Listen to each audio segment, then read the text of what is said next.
Credit card fraud costs merchants and banks billions of dollars a year, and they are getting very serious about combating it. In the old days, most credit card fraud was kind of simple. Somebody would steal your wallet or steal a credit card and use that credit card until such point in time it got declined, and that was pretty much it. They may have charged a few $1,000s worth of stuff before you, the holder of the card, found out, and that was the extent of the fraud. Now things are getting a lot more sophisticated on a lot of fronts. First, there are electronic skimming devices that people have figured out how to attach to cash registers at department stores, and some of them are so small and innocuous that even the clerk does not realize that there's some device attached to the cash register.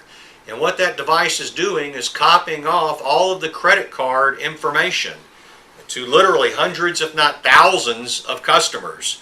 That's then compromised, and that information can be used to charge hundreds of thousands of dollars worth of merchandise before the scam is discovered.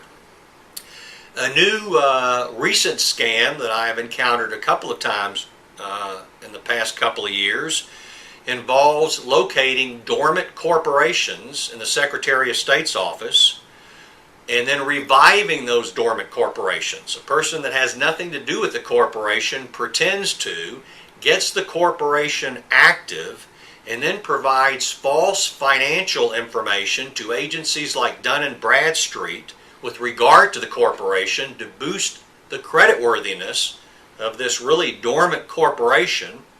And then they're able to go to lenders and they're able to get credit cards and lines of credit, oftentimes up to $250,000.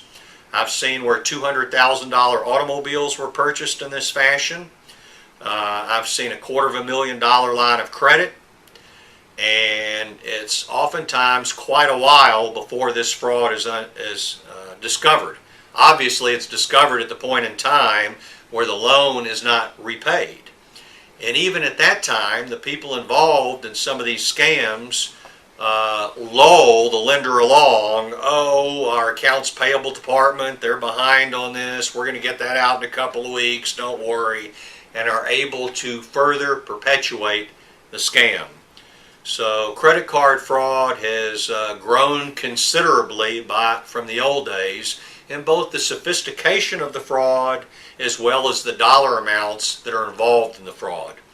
If you find yourself being investigated, or an agent wants to talk to you about possible involvement in a credit card fraud scheme, you should not talk with them.